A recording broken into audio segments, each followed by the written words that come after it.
Move Up Cincinnati focuses on transportation and growth, and this week we're exploring an issue that's hampering growth: infant mortality.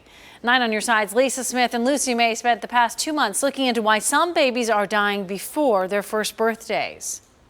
8 years ago, Hamilton County had the second highest infant mortality rate in the country. It's no longer that high, but it's still too high. And much higher than the national average, according to Cradle Cincinnati. One group of people is suffering more than others. We talked to one mom who knows firsthand what it's like to have a tiny life lost. Baby Maya Sloan Jackson was barely a pound when she was born, 3 months premature in May 2018. Yolanda Jackson had more time to hold Maya, unlike the year before when Maya's sister Nicole was born. Then a routine doctor's appointment turned into one of the roughest times of her life. And she asked me, said, "Are you feeling okay?" And I just told her, "I'm really tired. I just want to go home and lay down." She said, "Well, you're not going to go home." I ended up developing preeclampsia. I got really sick.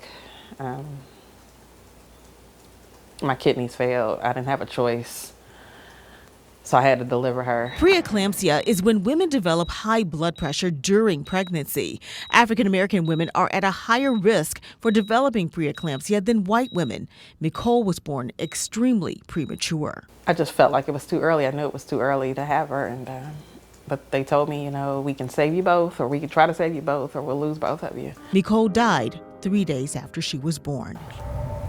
I just felt as low as I could go. I didn't look like myself.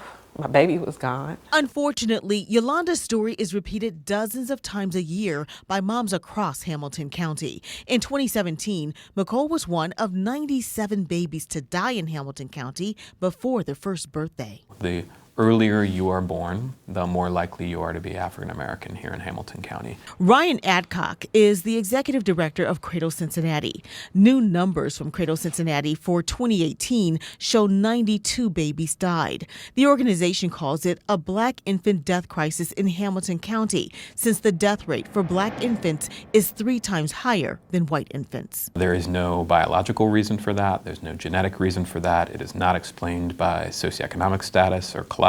For example, Yolanda Jackson is a Navy veteran. She's married, a teacher, and working on a second master's, but it's still happening. After Nicole passed away, someone from the state or the city, someone came here to interview me and gave me the statistics then, and I'm like, wow. Yolanda has a table in her living room filled with family mementos, like photos of her oldest daughter, her husband, and items to remember Nicole. Ultrasound images of a healthy baby and her remains. But here she is in this little box. I still haven't bought her an urn yet.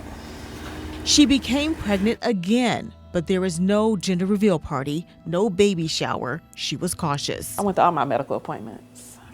With Maya, I quit working. I just stopped. But risk was still there. You can imagine my devastation when I went to the doctor on May 1st, just for a routine appointment, and I was developing preeclampsia again. After 2 weeks at UC Medical Center, Yolanda was told her child's chances would be better if she delivered early again. I had no time to process anything. I was gonna have the baby now, a day shy of how I just had her sister a year prior.